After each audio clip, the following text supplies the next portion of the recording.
All right, so let's start with the big story that we are tracking on WION at this hour. The Russian invasion of Ukraine has now entered into its third month. With Moscow continuing to intensify its military offensive, there seems to be no end to the conflict anytime soon. In a renewed effort to defuse the conflict, the Ukrainian President Volodymyr Zelensky has now called for fresh talks with his Russian counterpart Vladimir Putin. During a question and answer session with the media on Saturday, Volodymyr Zelensky said that he wants to continue with the negotiations path with Russian President Vladimir Putin. And he wants to do this to bring a solution to this war.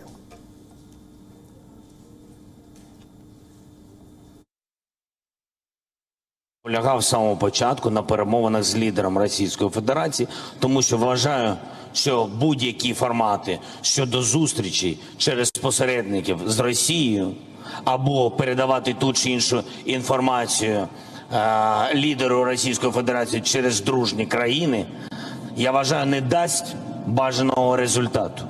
Я вважаю, цю війну може зупинити той, хто її розпочав.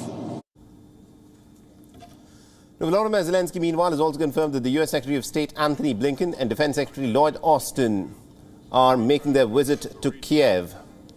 Now, both the top US officials are set to arrive in the Ukrainian capital later in the day today. And they will be there to review the latest developments in the region. Zelensky has said that Kyiv hopes to secure heavy weapons in the talks, adding that supplies are vital for Ukraine to eventually retake the Russian-occupied territory.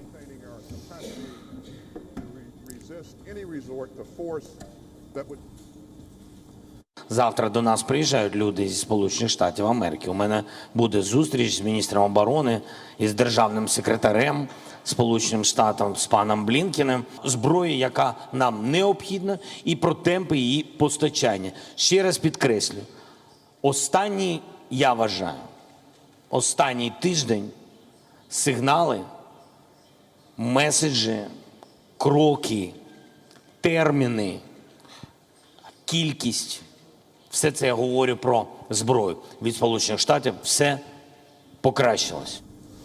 Meanwhile, Biden this week has pledged an additional $1.3 billion in terms of weapons and other economic aid, adding an $800 million package that was announced last week.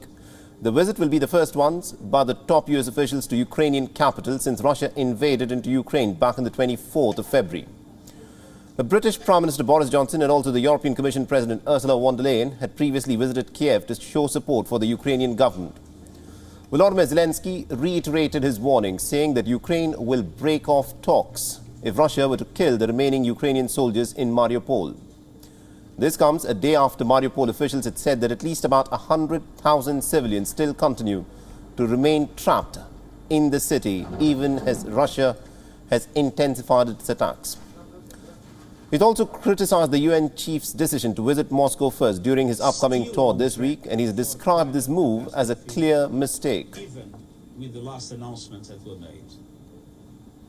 Я вважаю помилково спочатку їхати до Росії, потім в Україну. Це просто неправильно, тому що а з чим? Передати нам сигнали від Росії? But Russian President Vladimir Putin is showing no signs of backing down. The United States and its Western allies have continued to bring up new sanctions on Moscow to keep Kremlin under pressure. Meanwhile, peace talks between Russia and Ukraine have ground to a virtual halt, and the humanitarian situation in the region has worsened over time. Разъяснять им в 2022 году проиндексированы по фактической инфляции. WION is now available in your country. Download the app now and get all the news on the move.